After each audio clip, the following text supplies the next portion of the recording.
Hey guys, it's Sam. Today we're going to talk about an introduction to contact lenses. So I wanted to take a step back and just kind of do a broad overview of kind of why contact lenses. Why should somebody be certified? What are the benefits to contact lenses? So just almost like a starting point for somebody, maybe the technician or optician who hasn't really began their journey as a contact lens technician yet, to kind of familiarize themselves with contact lenses and why it's so important. Number one, that you get certified, and number two, the impact that contact lenses or working with patients with contact lenses can make in their lives.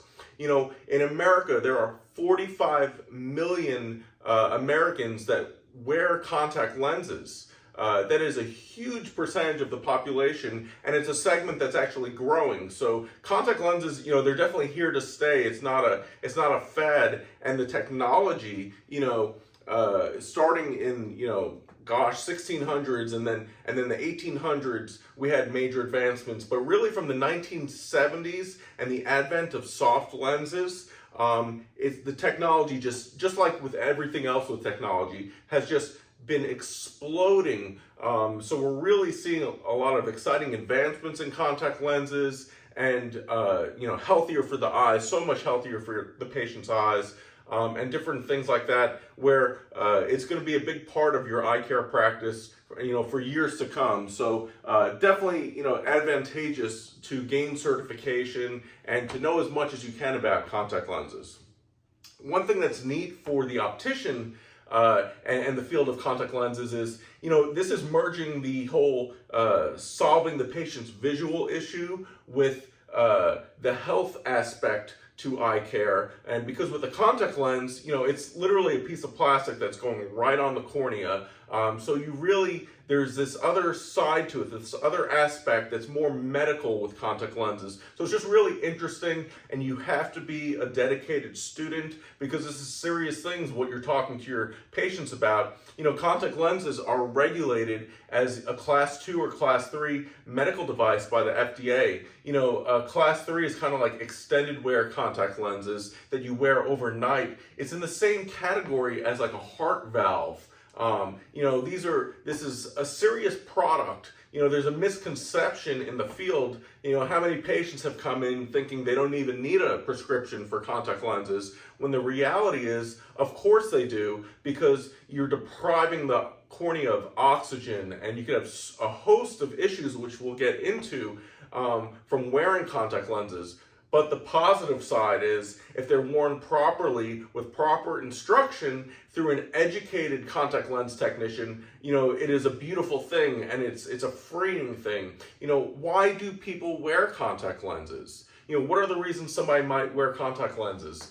Number one reason is aesthetics, right? So just for the beauty of it, for the visual appeal, where glasses have a place, and they are, high fashion, and you can, they're almost, can be like jewelry, but contact lenses, you look in your natural state, right? So there's no medical device sitting on your face. So there is an aesthetic quality to that, where if someone has a refractive error, needs a prescription, it looks as though they're not wearing anything, and yet they could see that. That in itself is such an awesome thing.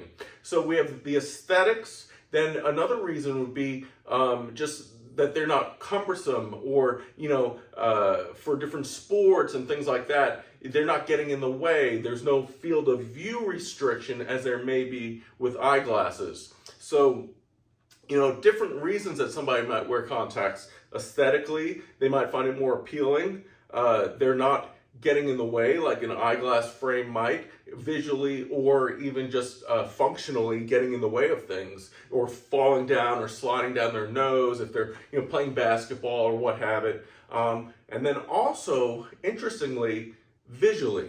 So contact lenses have a certain place visually for people who have certain types of astigmatism, whether it's irregular astigmatism or even some regular astigmatism, where the correction is going to be so much more crisp with contact lenses than it would be with glasses. So optically speaking, contact lenses also have a place where they can improve one's vision. So there's a host of reasons why somebody might want to opt for contact lenses in lieu of glasses.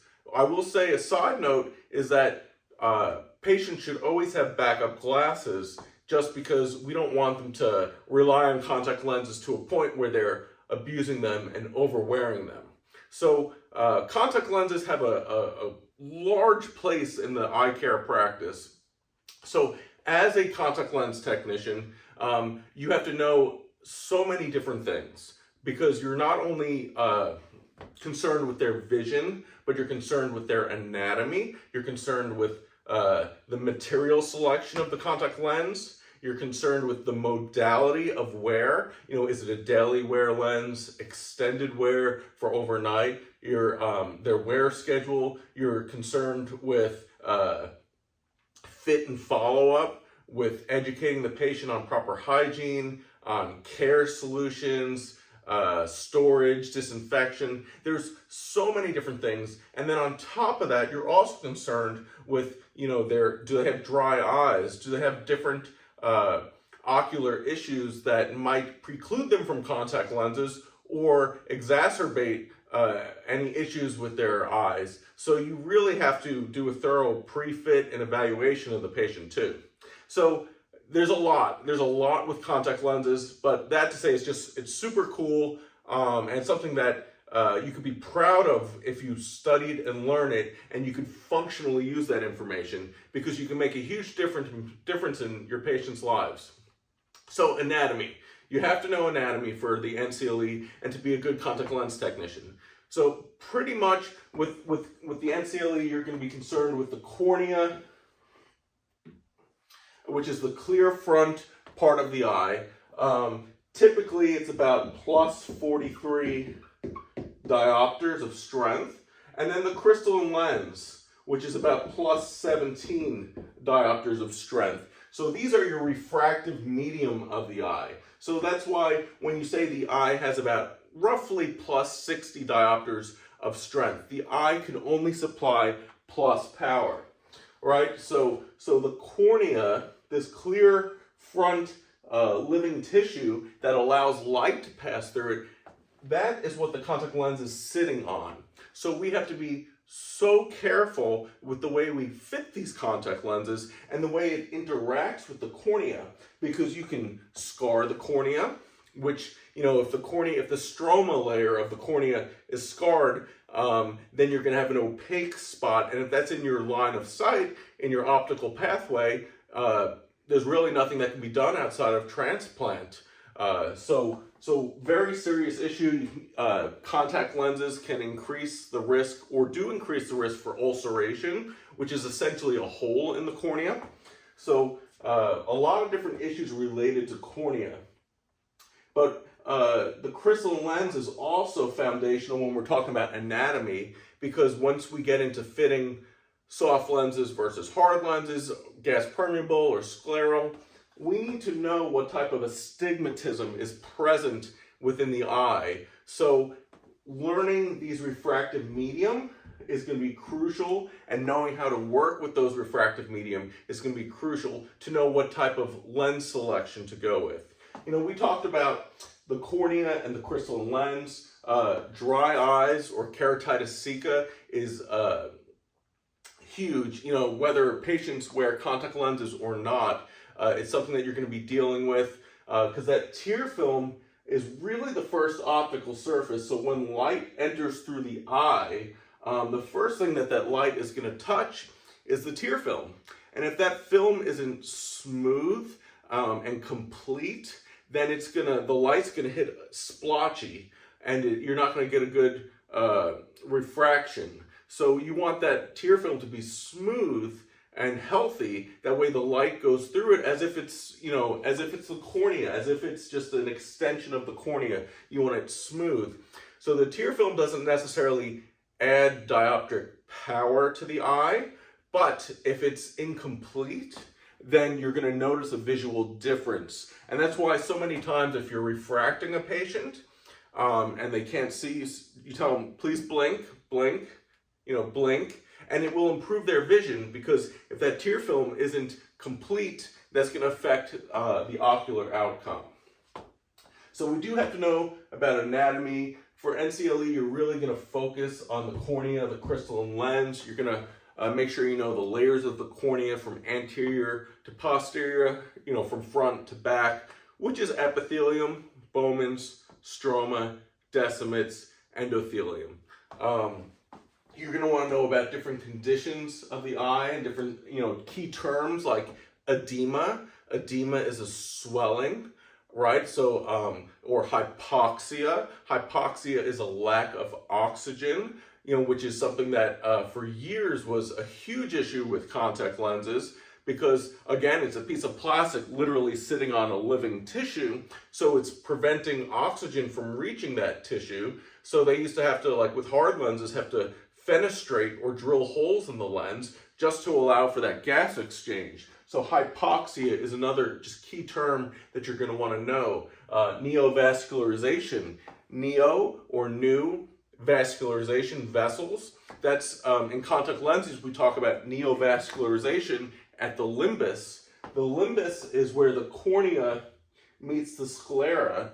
So the cornea covers what you would see as somebody's iris, that portion of their eye, about 10.5 millimeters or so. So the cornea is a dome that comes out over the iris, and that leads into the white of the eye, the tough fibrous sclera, which is opaque, right? So where those two meet is called the limbus, and at the limbus, we have blood vessels that end in loops.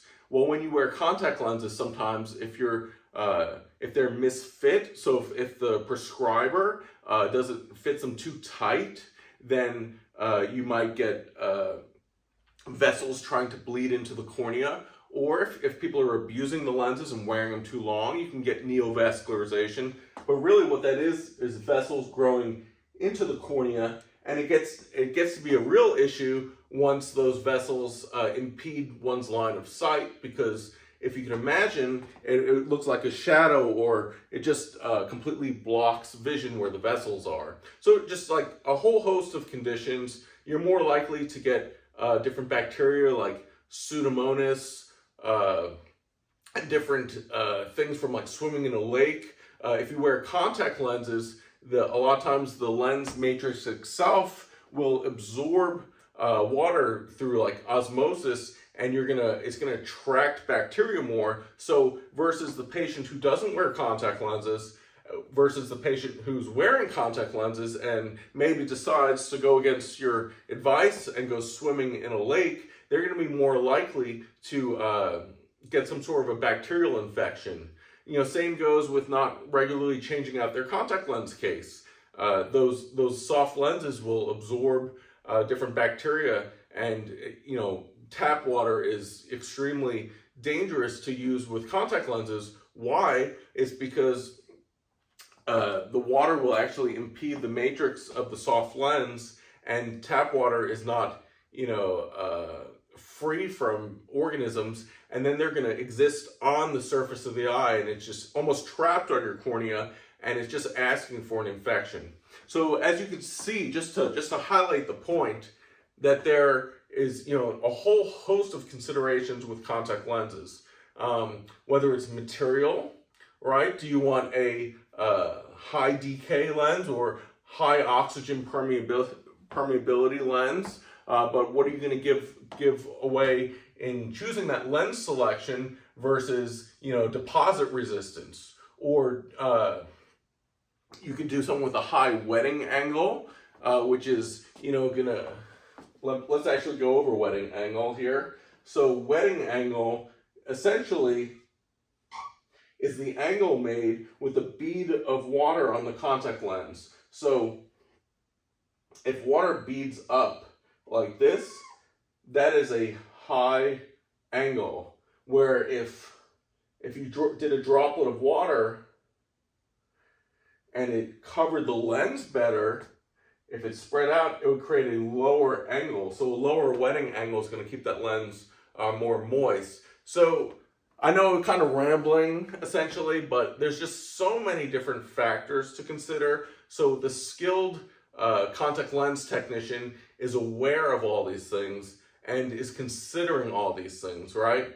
They're going through the patient's chief complaint, their history, their present illnesses, they're learning about their lifestyle, their occupation, they're observing their cleanliness, they're asking open-ended questions, just trying to really understand their patient. Are they suitable for contact lenses? Is this patient, a contraindication for contact lens wear, or are they a viable candidate? Do they need to come back for more regular visits, or are they responsible and can come back at traditional intervals? So there's a whole host of questions, and that's why contact lens fittings, they cost more when you go to see a provider, because they're very time consuming. There's a lot of chair time, they call it, right? A lot of time with the provider, because not only are you collecting the history, you're making sure that the fit is appropriate, that visually it's appropriate for the patient. And so it's to do it right, it takes a lot of time. So, with your NCLE, not only are you going to have to know about contact lens materials and selection, but a big part of it too is just understanding refractive errors, right? So much of the test is just, what's myopia? What's hyperopia? What's astigmatism? What are the types of astigmatism? And then saying, okay, I understand this. I understand prescription analysis and interpretation, right? But then saying the next step with NCLE is, okay, this patient wants contact lenses, so what should I fit them in based upon this refractive error, based upon this health issue they have? So it's a fun field to be in, and there's not always one right answer, right? But a lot of times there's a definitive answer to these, which, now that we have daily wear, daily disposable contact lenses, they're such a healthy option, because patients can literally, you wear it for a day, you throw it out. You're not worried about storing or cleaning or disinfecting. So there's a better compliance with that.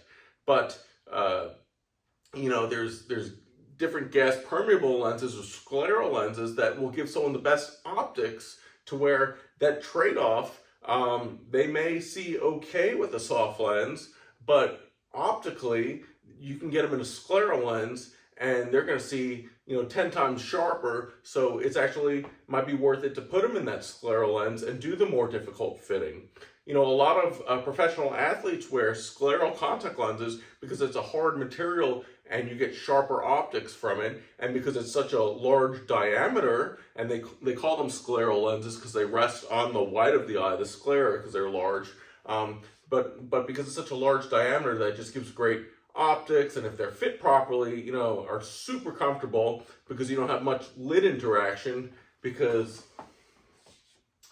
I know this is kind of full here, but if you can imagine a smaller diameter contact lens, your eyelid's going to touch that lens and you're going to feel that, and it's not very comfortable. So scleral contact lenses, which are larger, you don't even feel that contact lens. So scleral lenses, it's a misconception that they're not comfortable. They're probably one of the most comfortable kinds of contact lens. So again, I know I'm talking kind of diversely here, but just to give you all an idea that there's a lot within the field of contact lenses, and as an introduction to contact lenses, it's something to be excited about. It's something to immerse yourself in the material, and to take your time and go through it and really try and be a student of it, as opposed to learning it to pass a test, or it's fun. It's fun learning anatomy. It's fun learning different conditions of the eye, and solving different riddles, for lack of a better word. What's the best contact lens for this patient based on this, and this? Because once you learn a couple key facts, you could really deduce the answers quite simply. Like, the larger a diameter gets on a contact lens, the tighter it fits, that's just a steadfast rule. So a lot of questions, this lens is fit too tight. You could look at the diameter and say, oh, okay, well, these two lenses are, not going to be the answer. So just learning some little facts like that can really help you work through a lot of these test questions and just make you a better student of it. So, yeah, contact lenses, it's an awesome field. Don't be concerned. Just go through the material, watch the videos, and we're sure we can get you to pass this test. But better yet, to just be a better optician, better technician, and to really become a healthcare professional, right? So really to put some medical knowledge behind you, and to get certified, and to show that off, and just to say, hey, I worked hard for this. This is the point where you're working hard for it, right? Otherwise, it has no merit to it. So you have to put that time in, but it is worth it, and it's worth it for your patients.